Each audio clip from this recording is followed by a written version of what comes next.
Salve, salve pessoal, sejam todos muito bem-vindos. Para quem não me conhece, eu me chamo David, tenho 16 anos, sou o CEO e fundador da Investins. E nesse vídeo aqui, a gente vai aprender como funciona o sistema financeiro nacional desse país chamado Brasil.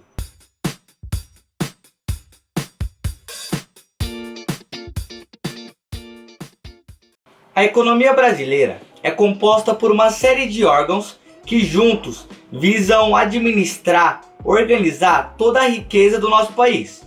E essa composição, essa união de todos esses órgãos forma o tão famoso Sistema Financeiro Nacional, que é conhecido pelas iniciais SFN. É basicamente um sistema que visa facilitar a transferência de recursos entre agentes econômicos, ou seja, entre pessoas, empresas ou até mesmo instituições do próprio governo.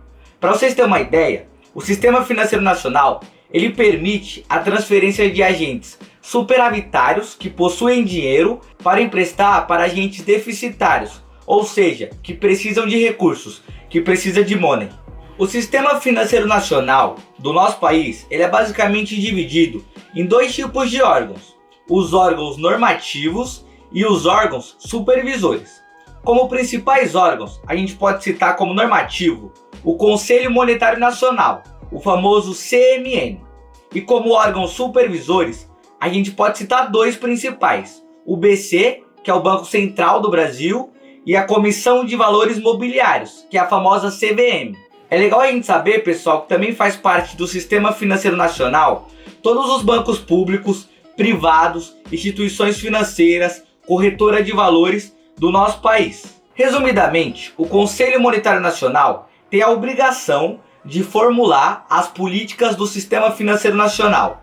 Já o Banco Central, ele é quem coloca essas políticas em prática. E a CVM é como se fosse a polícia e o jurídico disso tudo aqui. Ela é responsável por ficar vigiando todo mundo, por ver se as regras estão sendo cumpridas. Bom pessoal, agora a gente vai falar um pouco mais de cada um desses órgãos e entender um pouco mais como eles funcionam. O primeiro, que é o órgão normativo, o Conselho Monetário Nacional, ele é o órgão mais elevado da cadeia hierárquica do Sistema Financeiro Nacional. Ele é meio que o mais importante, se é que a gente pode falar assim. Ele é formado por três pessoas, apenas três pessoas. É o presidente do Banco Central, o ministro da Economia e o secretário da Fazenda. Essas três pessoas juntas numa sala formam o Conselho Monetário Nacional, cujo o objetivo é formular as políticas monetárias e de crédito brasileira, com o objetivo de o nosso país, do Brasil, ter um progresso econômico, de facilitar mais a vida da população, de uma certa maneira. Então, basicamente, o Conselho Monetário Nacional, ele pega esse montante de dinheiro, tanto físico como online, e ele tem meio que o dever de equilibrar tudo isso. Por exemplo, se a população ela tem muito dinheiro, se tem muito dinheiro em circulação na economia, a população no curto prazo vai pegar esse dinheiro e vai no supermercado, vai consumir mais demanda. Se a oferta continuar a mesma, a tendência é que a gente tenha inflação, que os preços subam, porque vai ter mais demanda do que oferta. E o oposto também é verdadeiro. Se a gente tem muito produto e pouca demanda, pouco dinheiro em circulação na economia, a gente vai ter o efeito oposto. Os preços eles vão cair. Então a gente vai ter uma deflação. Percebe? Nenhum desses cenários é bom para a população de um país. O legal aqui é a gente ter uma inflação na meta, nem muito alta e nem muito baixa. E quem é a pessoa, quem é o órgão responsável por meio que definir a meta que a gente tem que deixar a nossa inflação? Definir meio que o tanto de dinheiro que a gente tem que ter em circulação no nosso país. É o Conselho Monetário Nacional. Então, pessoal, é basicamente isso. As necessidades reais de uma economia é manter o equilíbrio entre o total de dinheiro que tem em circulação no país. Então, uma das formas do Conselho Monetário Nacional meio que equilibrar tudo isso é através da definição da meta de inflação imposta ao Banco Central brasileiro. Basicamente, todos os anos a gente tem uma meta de inflação definida pela equipe do Conselho Monetário Nacional do ano passado ou dos anos retrasados. O segundo órgão é o Banco Central. O Banco Central ele é um dos órgãos mais conhecidos do nosso Sistema Financeiro Nacional. Ele tem um papel de executar as políticas monetárias, ou melhor, as políticas deliberadas pelo CMN. Então, você acabou de aprender que o Conselho Monetário Nacional, ele define a meta de inflação, por exemplo. O Banco Central tem o objetivo, tem instrumentos para deixar a inflação nessa meta definida pelo Conselho Monetário Nacional. E quais instrumentos são esses? O primeiro é a taxa Selic, que a gente aprendeu nesse vídeo aqui, que é a taxa básica de juros da nossa economia. Se ela está alta, o dinheiro está mais caro. Se ela está baixa, pegar dinheiro emprestado está mais barato. Ou seja, ela afeta literalmente de uma forma muito direta o valor, o total de dinheiro em circulação na economia brasileira. E como consequência, ela afeta muito a inflação. Então percebe?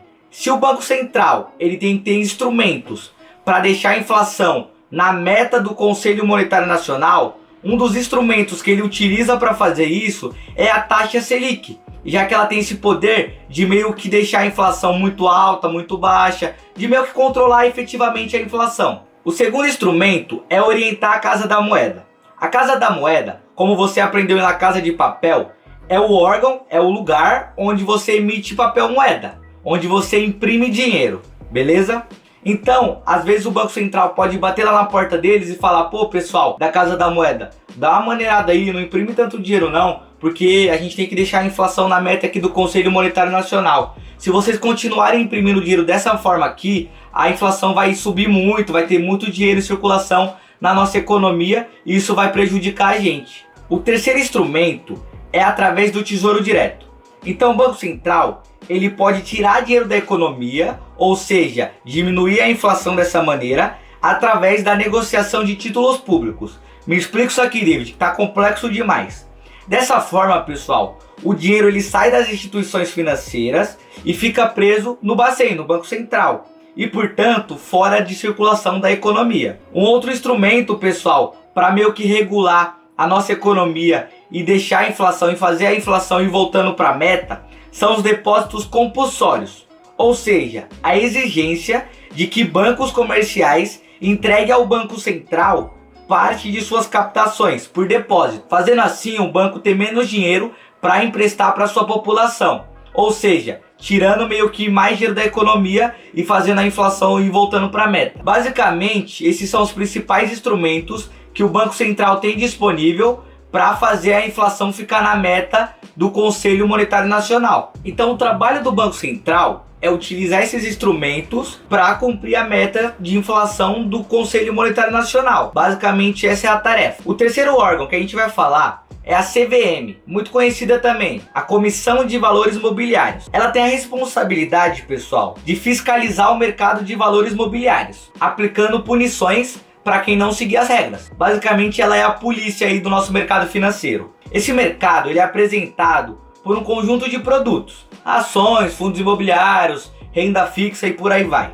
E aí, por se tratar de um mercado em que o investidor ele pode atrair perdas, a renda variável, a gente está falando da renda variável agora, não há rentabilidade assegurada na renda variável, a proteção do cidadão vem por meio da fiscalização da CVM, beleza? Então ela assegura que as regras sejam cumpridas. Então se ela suspeitar que tem lavagem de dinheiro, que tem informações privilegiadas, ela atua para que isso não aconteça e ela pune quem pratica esse tipo de coisa. Assim como o Banco Central, a CVM ela também possui funções próprias, mas é ligada ao governo, no caso ao Ministério da Economia. E a função dela é evitar ou cobrir modalidades de fraude, manipulações do mercado, e assegurando assim o acesso a informações sobre valores mobiliários. Esse é nosso sistema financeiro nacional, pessoal. Muito obrigado por você ter assistido esse vídeo. Caso tenha gostado, compartilhe esse conteúdo com um amigo ou um amigo e faça do mundo um lugar melhor. Até a próxima!